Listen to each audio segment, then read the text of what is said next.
Yeah, I think that it's helpful to look at this, to look at kind of regulation more broadly, and I'll come back to the SEC in a moment.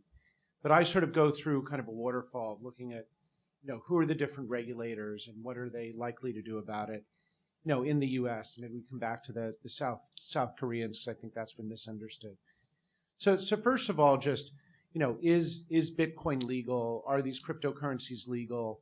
Is somebody going to abolish those, make it illegal to trade those in the U.S.?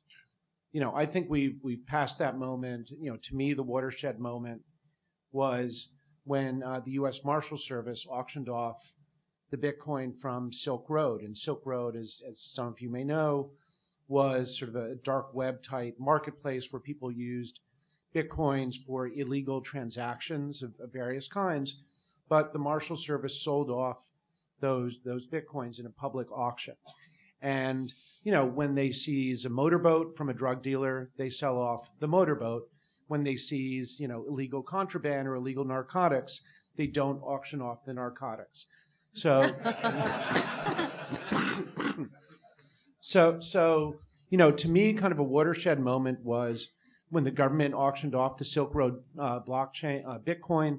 It actually traded at a premium. And in fact, there's another auction by the U.S. Marshal Service that's coming up later this month. I think it's going to be the minimum block size is either 100 or 500 Bitcoin, but there's going to be another auction. So these are not the hallmarks of something that U.S. federal regulators are going to shut down and tell people in this country they can't own. It's a legal thing.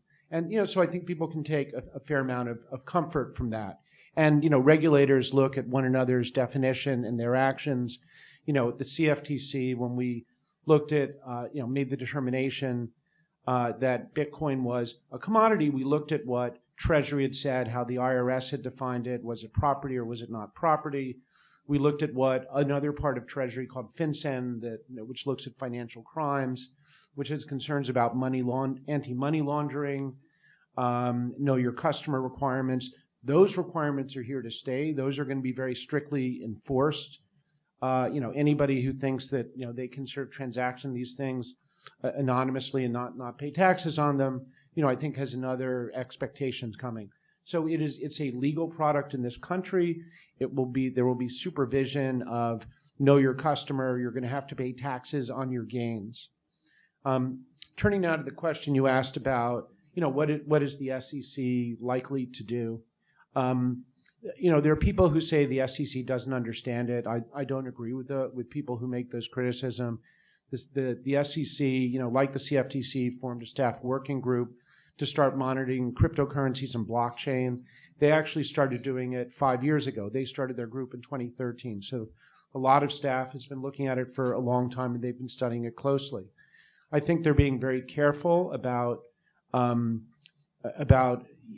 they are, how the token market for tokenized asset offerings or initial coin offerings is going to be treated. I'm sure the panel will have things to say about that. I think the SEC is being very careful with some of the applications for exchange-traded funds, which would potentially let retail investors transact in these through kind of an SEC framework.